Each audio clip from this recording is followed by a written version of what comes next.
새로운 변이체 오미크론이 기승을 부리고 있는 가운데 오미크론 잡는 중국산 백신이 화제입니다. 중국 제약회사인 시노백은 자신들이 개발한 코로나19 백신 부스터샷을 자랑하며 이것을 맞으면 오미크론 변이로부터 안전할 수 있다고 전 세계에 홍보했는데요. 그들은 연구 결과를 들며 부스터샷이 오미크론에 충분히 대항할 수 있다고 밝혔습니다. 그런데 그로부터 며칠 지나지 않아 시노백 백신의 예방 효과는 가짜라는 폭로 기사가 보도되어 파문이 일었는데요. 중국의 다른 제약회사에서 만든 백신을 맞았다가 목숨을 잃었다는 사례도 드러나고 있어 혼란스러운 가운데 한국에서 최근 오미크론의 연구에 성공해 유럽을 비롯한 전 세계가 중국과 한국의 백신을 비교하고 있습니다. 상황이 어떻게 돌아가고 있는 것인지 자세히 알아보도록 하겠습니다. 코로나19를 예방 및 치료하기 위한 백신이 몇 가지 존재하는데 세계에서 가장 많이 사용된 백신은 다름 아닌 중국의 백신입니다.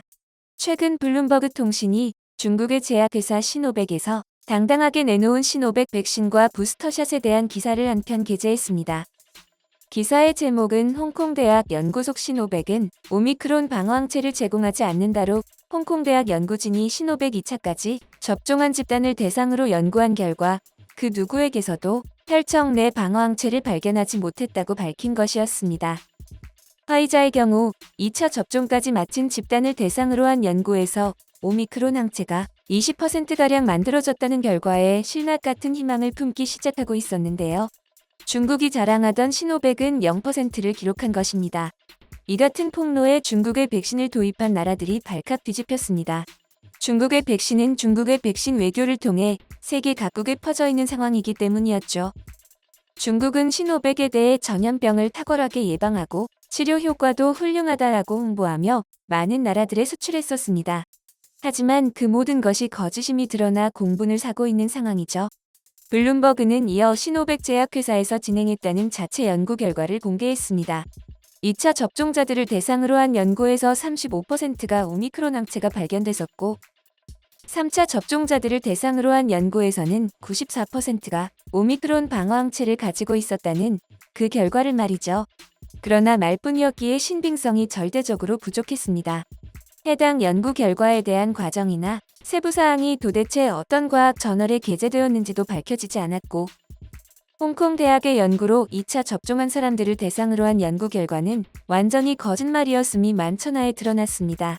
14억의 인구가 존재하는 중국에서 새로운 변이로 인한 돌파 감염이 있을 경우 차마 상상하고 싶지 않은 심각한 상황이 펼쳐질 것이라는 경고가 나오고 있습니다.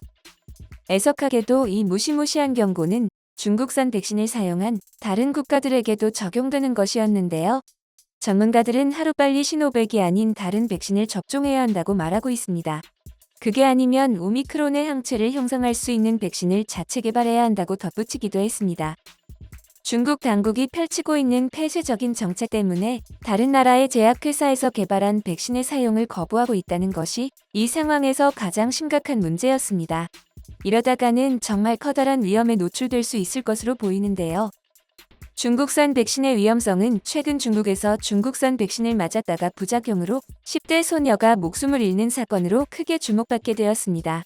소녀의 어머니는 중국산 백신을 맞고 아이가 세상을 떠나버렸다고 호소했는데요. 딸은 평소에 매우 건강했다고 합니다.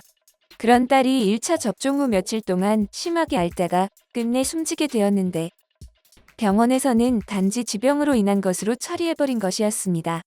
소녀의 어머니는 재심사를 요청하는 민원을 올렸지만 중국 당국은 이를 묵살했습니다.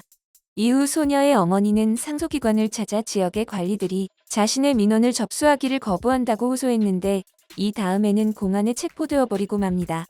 쓸데없는 소리로 대중을 선동한다는 것이 이유였죠. 전문가는 당국이 조만간 베이징에서 정치적인 행사를 열 예정이라 지역 관리들은 사람들이 민원을 제기할 수 없도록 모든 수단을 다 동원할 것이라며 중국산 백신에 대해 부정적인 발언 및 주장을 하는 것은 매우 민감하게 작용할 수 있다고 첨언했습니다. 중국 당국이 이렇게 통제하고 있기 때문에 지금 중국에서는 보도된 수치보다 훨씬 더 많은 감염자가 있을 것으로 보입니다.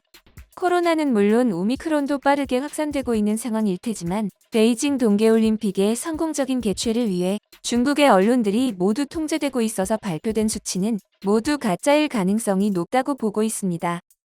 시노백을 사용하고 있었던 태국과 인도네시아에서는 의료 종사자 가운데 태국에서 2명, 인도네시아에서 30명이 코로나19 감염으로 목숨을 잃고 수백 명이 감염되면서 시노백 대신 아스트라제네카 등으로 백신을 전환했습니다. 말레이시아에서도 시노백에서 화이자로 전환한 지 오래입니다. 한편 중국의 또 다른 제약회사인 시노팜은 베로셀을 개발해 해외로 수출했었는데요. 그 중에는 베트남도 포함이었습니다. 베트남의 공장 근로자들은 이 백신을 접종했었는데요. 백신 접종 후 많은 근로자들이 부작용을 호소했습니다. 이 중 5명은 아나필락시스 쇼크 등 심각한 상태에 빠져 병원으로 옮겨졌지만 4명이 숨지고 말았습니다. 이후 불안감에 휩싸인 베트남 보건당국은 중국산 백신 사용을 전면 중단시켰습니다. 그럼에도 시노백 연구를 진행했던 홍콩 대학의 카올린 교수는 어떤 백신도 코로나 바이러스 감염을 완벽하게 예방할 수 없으며 중국 백신이 100% 효과적이지는 않지만 여전히 많은 생명을 구하고 있다라고 말했습니다. 이렇게 중국의 상황이 심각하고 전 세계에서 오미크론이 빠르게 확산하고 있는 가운데 새로운 코로나 치료제인 레키로나가 등장해 큰 화제를 모았습니다. 특히 유럽에서 무척 인기입니다. 레키로나는 한국의 셀트리온에서 만든 백신인데요. 한 네티즌은 자신의 홈페이지에 레키로나 사용 후기를 올렸는데요. 코로나 확진 판정을 받았던 그는 병원에서 레키로나를 처방받았다고 했습니다. 그는 민거를 통해 레키로나를 투약받았다고 했는데요. 투약 당시에는 살짝 열이 오르고 혈압도 올랐지만 대신 두통, 콧물, 코막힘이 사라졌다고 말했습니다. 기침도 사라지고 컨디션도 회복됨을 느끼며 불안감으로부터 벗어날 수 있었다는 소감을 적었습니다. 시간이 조금 더 지나자 열도 내리고 혈압도 정상으로 돌아왔다고 하죠. 후기를 통해 레키로나가 중증 치료에도 효과가 좋다는 것이 증명되자 세계 각국에서 레키로나를 사들였습니다. 셀트리온 헬스케어는 유럽 9개국에 공급하는 레키로나 초도 물량 15만 바이알 선적을 완료했다. 12월에 공급하는 레키로나 물량만 해도 1,500억 원에 이를 것이라고 발표했습니다. 셀트리온 헬스케어는 지금까지 70여 개국과 수출 협의를 진행해왔으며 유럽의 9개국을 비롯하여 최근까지 18개국의 레키로나 공급 계약을 체결했다고 하는데요. 업계 관계자는 레키로나가 이렇게 인기를 끄는 이유에 대해 빠르게 개발을 완료해 처방 데이터를 가진 것이라고 말하고 있습니다. 레키로나의 개발사인 셀트리온은 벌써 변이 바이러스 대응력에 초점을 맞춘 후속 치료제 개발에도 착수한 상태입니다.